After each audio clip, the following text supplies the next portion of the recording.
حضرت خدیجۃ الکبریٰ رضی اللہ تعالیٰ عنہ پہلی ماں ہے مومنوں کی۔ حضرت خدیجۃ الکبریٰ رضی اللہ تعالیٰ عنہ اس دور کے اندر جس دور میں ابھی اسلام نہیں آیا تھا، ابھی پردے کے احکام نہیں آئے تھے، ابھی عورتوں کے بارے میں وہ سارے احکامات نازل نہ ہوئے تھے جس کی پابند ایک مسلمان خاتون ہوتی ہے، اس زمانے میں بھی حضرت خدیجۃ الکبریٰ پردے کی پابند تھی۔ اس دور کے اندر بھی حضرت خدیجۃ الکبریٰ سچ بولا کرتی، اس دور کے اندر بھی جناب خدیجۃ الکبریٰ کے مزاج میں نفاست تھی۔ بہت بڑے تاجر کی بیٹی تھی، بہت بڑے۔ باپ کے انتقال کے بعد حضرت خدیجہ نے خود تجارت سنبھالی، خود۔ ایک ایسی تاجرہ ہے جو کبھی گھر سے باہر نہیں نکلی، ایک ایسی تاجرہ ہے جنہوں نے کبھی جا کے کسی آدمی کے ساتھ گفتگو نہیں کی۔ کس قسم کی تجارت پیشہ خاتون ہے، کبھی مارکیٹ اور بازار نہیں گئیں، لیکن مکے میں جن کا مال سب سے زیادہ بکتا تھا وہ حضرت خدیجۃ الکبریٰ ہے۔ وہ کسی شخص کا تعین کرتی، کہتی سرمایہ میں لگاؤں گی، محنت تو کرے گا، اور وہ ڈیل بھی جب ہوتی نا اس شخص کے ساتھ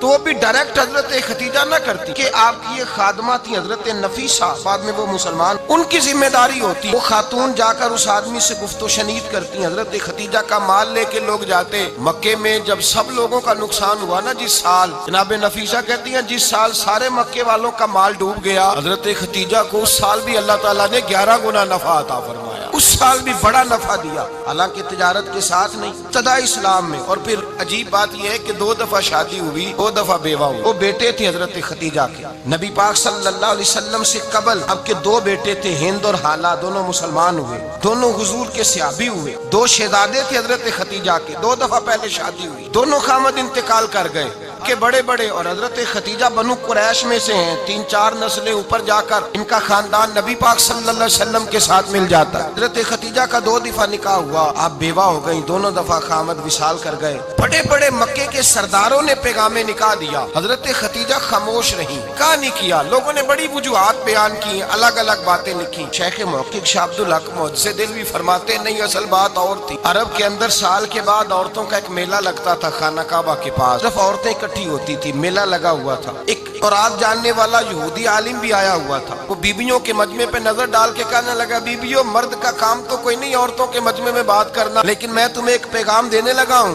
اللہ کے آخری رسول جو مکے میں پیدا ہونے والے ہیں ان کے آنے کا وقت قریب آ گیا ہے۔ وہ بیوی بڑی خوش نصیب ہوگی جنہیں ان کی رفاقت ملے گی۔ عورتوں نے جب دیکھا کہ مرد آ گیا عورتوں کے میلے میں تو انہوں نے ڈانٹا جھڑکا، کہا چل اٹھا اپنی کتابیں اور نکل جا۔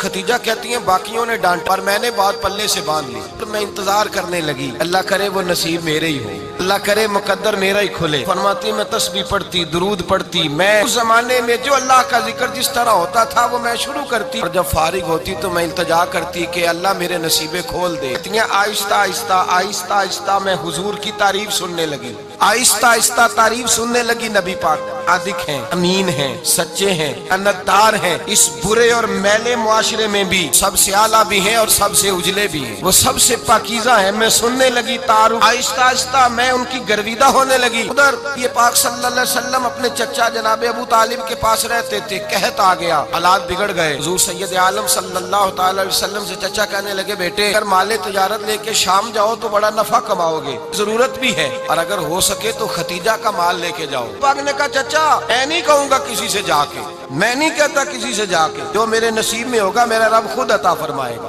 میں نہیں کہوں گا۔ مصطفیٰ نے تو نہیں کہا۔ حضرت خدیجہ رضی اللہ تعالیٰ عنہ کہتی ہے میں نے خود اپنی خادمہ کو بھیجا، میں نے کہا جا کے پوچھو تو صحیح کہ میرا مال قبول ہوتا بھی ہے کہ نہیں، پوچھو۔ نبی پاک صلی اللہ علیہ وسلم سے پوچھا، حضرت خدیجہ کی خواہش ہے کہ آپ مال لے کے جائیں، حضور نے قبول کر لیا۔ جناب خدیجۃ الکبریٰ رضی اللہ تعالیٰ عنہ کے غلام تھے، میسرہ ان کا نام تھا۔ خدیجہ نے ان کو ساتھ بھیجا، فرمایا 3 باتیں ارشاد فرمائی۔ ایک تو فرمایا سارا رستہ غور سے دیکھنا میرے نبی کے ساتھ کیا معاملات درپیش ہوتے ہیں، ابھی اعلان نبوت نہیں کیا، فرمایا ذرا غور کرنا، میرے مصطفیٰ کا مطالعہ کرنا اور مجھے واپس آ کے سبق سنانا، وہ جو تم نے چہرہ ودھا کی تلاوت کی ہو ذرا مجھے واپس آ کے سنانا، ذرا جا کے نا تلاوت کرنا اور مجھے اور دوسرا فرمایا تم میرے غلام ہو تو مصطفیٰ کے بھی غلام بن کے رہنا، میں سنتی ہوں کہ کردار کے، افکار کے، نظریات کی، عظمت کے بلند و بالا کیسے کہیں ویسے کرنا۔ اور تیسری حضرت خدیجہ نے نصیحت فرمائی، فرمایا محمد ابن عبداللہ صلی اللہ علیہ وسلم کی رائے سے اختلاف نہ کرنا، یہ چلتے ہوئے معاہدہ کیا، جو وہ کہہ دے سو کر جانا۔ غلام کہتے ہیں میں ساتھ گیا،